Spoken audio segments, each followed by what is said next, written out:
여러분은 살면서 이 사람은 운명이야라고 느껴본 적 있습니까? 어느 날, 갑자기 아무런 예고 없이 다가온 사람과의 인연이 마치 오래전부터 예정되어 있던 것처럼 느껴진 적이 있으신가요? 그 순간이 마치 영화처럼 신이 짜놓은 각본 같다는 생각을 해보신 적 말이지요. 우리는 늘 사람을 만나고 사랑하고 때로는 멀어지고 아파합니다.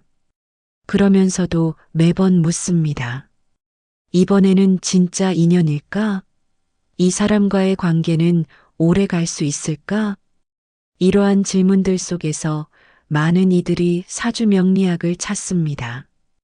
단지 미래를 예언받기 위해서가 아니라 나라는 존재의 기질을 이해하고 내가 누구와 함께할 때 가장 자연스러운지를 알고 싶기 때문입니다. 특히 사주팔자 속 일지는 배우자궁이라 불리며 우리가 어떤 유형의 사람과 인연을 맺어야 편안한지를 알려주는 중요한 힌트를 품고 있습니다. 그런데 이 일지는 단순히 상대방의 조건이나 외형적인 모습을 말하는 것이 아닙니다. 오히려 나조차 인지하지 못하는 내 내면 깊숙한 무의식이 투영된 자리입니다. 내면의 가장 솔직한 욕망이 어떤 사람을 원하고 있는지를 말없이 속삭이는 자리이지요. 배우자가 10가지의 장점을 지니는 것보다 내가 싫어하는 단 한 가지를 하지 않는 것이 더 중요하다는 말이 있습니다. 그것은 우리가 진정 원하는 관계가 거창한 조건보다 내 안의 편안함을 얼마나 채워주는가에 있기 때문입니다. 당신의 일지가 어떤 성향을 담고 있는지, 그것이 당신의 무의식과 어떻게 연결되어 있는지, 이제 그 이야기를 함께 풀어가 보겠습니다. 구독, 좋아요는 큰 힘이 됩니다. 사주에서 일지가 단지 배우자를 보는 자리가 아니라는 사실 알고 계셨나요? 겉으로는 배우자궁이라는 이름을 붙여놨지만 사실 이 자리는 우리가 평소에 의식하지 못한 채 살아가는 아주 깊은 무의식의 욕망이 숨어 있는 공간입니다. 그저 이상형이 어떤 사람인지, 결혼 운이 언제 들어오는지 알려주는 자리가 아니라 그 안에는 내가 어떤 관계를 통해 편안함을 느끼는지, 나라는 존재가 어떤 유형의 사람에게 끌리는지를 보여주는 정신적 지도가 담겨 있는 셈입니다. 이 일지가 나의 무의식이라 불리는 이유는 바로 여기에 있습니다. 사람은 누구나 겉으로 드러나는 성향과 실제 마음속 깊은 곳에서 갈망하는 것이 다릅니다. 누군가는 겉으로는 강한 사람에게 끌린다 말하지만 정작 오래 함께할 수 있는 사람은 다정하고 조용한 사람일 수도 있지요. 우리가 스스로조차 이해하지 못하는 감정의 결, 그것을 가장 진실되게 말해주는 위치가 바로 일지입니다. 동양 철학에서는 욕망을 바라보는 관점이 단순하지 않습니다. 마음이 움직이는 이치는 천문과 지리, 음양과 오행이 어우러진 질서 속에서 설명됩니다. 예컨대 오행의 상생상극이라는 흐름은 곧 인간관계 속 충돌과 조화를 말하는 것이며 일지는 이 오행의 가장 은밀한 위치에 자리하여 타인과의 깊은 관계에서 내가 어떻게 반응할지를 암시해 줍니다. 그것은 마치 조용히 움직이는 지하수처럼 겉으로는 보이지 않지만 우리의 삶에 결정적인 역할을 하게 되는 것이지요. 사람과의 관계는 단순한 취향의 문제가 아닙니다. 그것은 어떤 에너지의 호흡이며 일지라는 자리는 그 호흡이 얼마나 자연스럽고 깊어질 수 있는지를 결정하는 출발점입니다. 그래서 일지를 본다는 것은 단순히 좋은 사람을 찾는 것이 아니라 내가 진정 원하는 관계의 본질을 이해하는 과정인 것입니다. 일지를 이해하는 것만으로도 나의 무의식을 읽어내는 일이 가능하다는 말이 허투루 들리지 않는 이유도 바로 여기에 있습니다. 일지에 담긴 십성은 단순히 명리학적 분류를 넘어서 우리 내면의 깊은 욕망과 관계 맺는 방식을 상징적으로 보여줍니다. 이는 꼭 결혼이라는 제도적인 틀을 넘어서 내가 사람과 맺고 싶은 유대, 에너지가 오가는 방향, 그리고 가장 본능적으로 편안함을 느끼는 대상이 어떤 사람인지에 대한 진실을 말해줍니다. 비견은 나와 같은 오행과 음양을 가진 존재로 나와 매우 유사한 성향을 가졌다고 해석됩니다. 이것은 곧 나의 사람이 되어야 할 조건, 가장 친한 친구처럼 언제나 내 편이 되어줄 수 있는 사람을 의미합니다. 비견이 일지에 자리한 사람은 관계 속 변화를 두려워하며 변하지 않는 신뢰를 가장 크게 여기게 됩니다. 배우자가 어떠한 어려움 속에서도 자신을 이해해주고 지지해주는 존재이기를 바라는 것입니다. 이는 단순한 애정보다도 더 근본적인 존재에 대한 확신을 원하기 때문에 관계에서 배신이라는 감정에 매우 민감하게 반응하게 됩니다. 겁재는 비견과 동일한 오행을 지니지만 음양이 달라 충돌의 기운이 있는 십성입니다. 이는 겉으로는 나와 비슷한 성질을 가지고 있지만 방식이나 표현이 다르기에 끌림과 긴장이 공존합니다. 겁재가 일지에 자리한 사람은 자신보다 강한 기질을 가진 사람에게 매력을 느끼지만 그 안에서 존경할 만한 부분이 반드시 존재해야 합니다. 힘이 센 형, 뽀대 나는 언니와 같은 상징을 통해 나는 이 사람을 인정할 수 있어야 관계가 유지됩니다. 단순히 멋진 겉모습이 아닌 삶의 자세나 태도에서 존경할 만한 지점이 있는 사람이 필요하다는 이야기입니다. 식신은 내가 가진 에너지를 흘려보내는 자연스러운 흐름의 십성입니다. 식신이 일지에 자리한 사람은 감정적으로나 육체적으로나 편안하고 자연스러운 관계를 선호합니다. 서로의 일상에 스며들 수 있는 사람, 굳이 말로 설명하지 않아도 통하는 사람을 원합니다. 이는 굳이 에너지를 써가며 맞춰야 하는 관계보다 이미 비슷한 취향과 라이프 스타일을 공유할 수 있는 사람과의 만남을 더 선호한다는 뜻입니다. 같은 드라마를 보고 웃고 같은 음식을 먹으며 편안함을 느낄 수 있는 사람이 이들에게는 내 사람으로 각인됩니다. 상관은 식신과 마찬가지로 나의 에너지를 흘려보내지만 그 방식이 더 예민하고 섬세합니다. 상관이 일지에 있을 경우 상대가 나를 바꾸려 들거나 나에게 지나치게 책임을 강요하는 상황에 크게 스트레스를 느낄 수 있습니다. 이들은 자유로운 사고를 중시하고 규칙보다는 감정의 흐름을 따르는 관계를 선호합니다. 사회가 정해준 부부라는 형식보다 서로의 존재를 존중하고 인정하는 동반자적 관계를 더 깊게 추구합니다. 상관은 나를 억압하지 않으며 내가 하고 싶은 말을 막지 않는 사람에게 끌립니다. 자유는 이들에게 있어 사랑보다도 더 근본적인 욕망일 수 있습니다.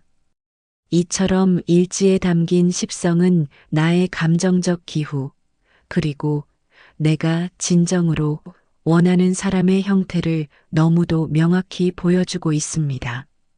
단지 조건이나 외모가 아닌 나의 내면이 누구를 그리워하는지를 알려주는 창이기도 합니다.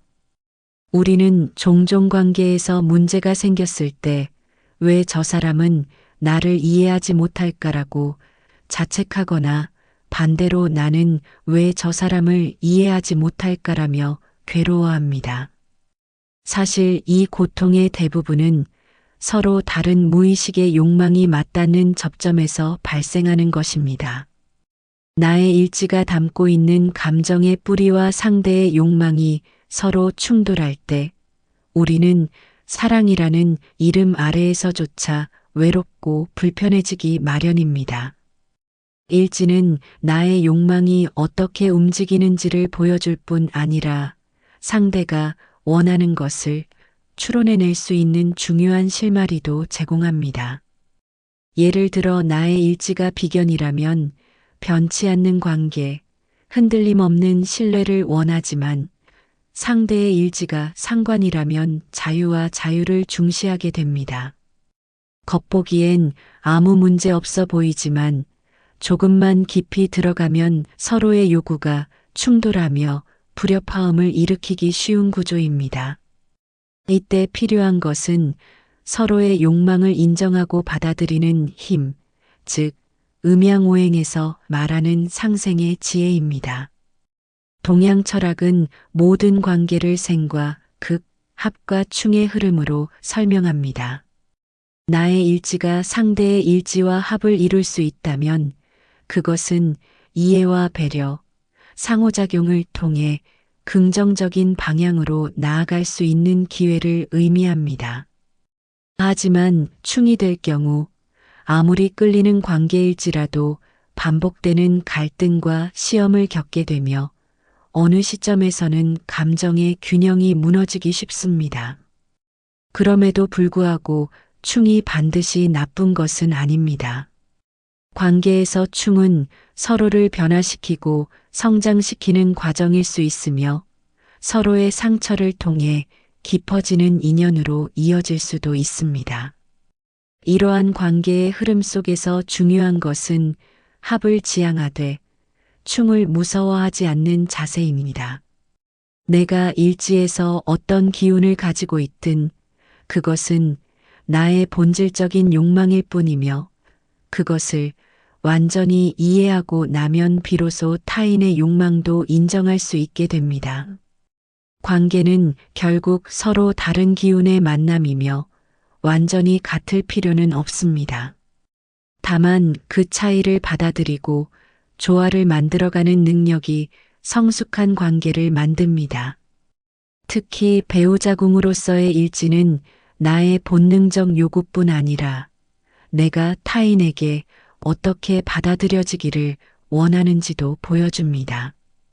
이중적인 의미를 가진 자리이기에 자신의 욕망을 투사하면서도 상대의 방식에 반응하게 되는 것입니다. 그러니 일지를 이해한다는 것은 단순히 나를 보는 것을 넘어 우리를 이해하는 첫걸음이라 할 수 있습니다. 이제 우리가 다음 단계로 넘어가야 할 때입니다. 일지가 말하는 무의식은 단지 나 혼자만의 이야기가 아니라 인연이라는 이름으로 만나는 모든 이들과의 연결을 말하고 있으니까요.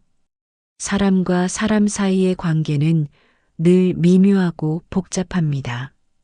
때로는 아무 이유 없이 불편하고 이유를 알고 나면 이미 너무 늦어버린 경우도 있습니다. 이때 필요한 것이 바로 동양적 사유의 지혜입니다. 동양에서는 인간관계를 단순히 개인 간의 감정 문제로 보지 않고 자연의 흐름처럼 필연적인 조화와 균형의 문제로 바라보았습니다. 바로 여기서 우리는 사주명리학과 풍수지리학, 음양오행의 깊이를 통해 무의식 속 갈등을 해소할 실마리를 찾을 수 있습니다. 가장 먼저 떠올려야 할 것은 상생의 원리입니다. 나무는 물을 필요로 하고 불은 나무를 통해 타오릅니다. 이처럼 서로를 보완하는 구조는 갈등이 아니라 상호작용을 통해 생명의 흐름을 이어가는 과정으로 이해됩니다. 내가 불이고 상대가 나무라면 그 관계는 나의 에너지를 살려주는 원천이 됩니다. 그러나 그 반대라면 나의 에너지가 과하게 상대를 소진시키게 되지요. 이런 구도를 이해하는 것만으로도 우리는 왜 그 사람과의 관계가 힘든지를 알 수 있게 됩니다. 다음은 용신의 개념입니다. 사주에서 가장 중요한 하나의 기운, 즉 용신은 나의 기질을 가장 안정되게 유지해주는 요소를 말합니다. 누군가는 차가운 수기운이 필요하고 누군가는 뜨거운 화기운을 필요로 합니다. 이것은 곧 내가 어떤 성향의 사람과 있을 때 편안함을 느끼고 삶이 정돈되는지를 말해줍니다.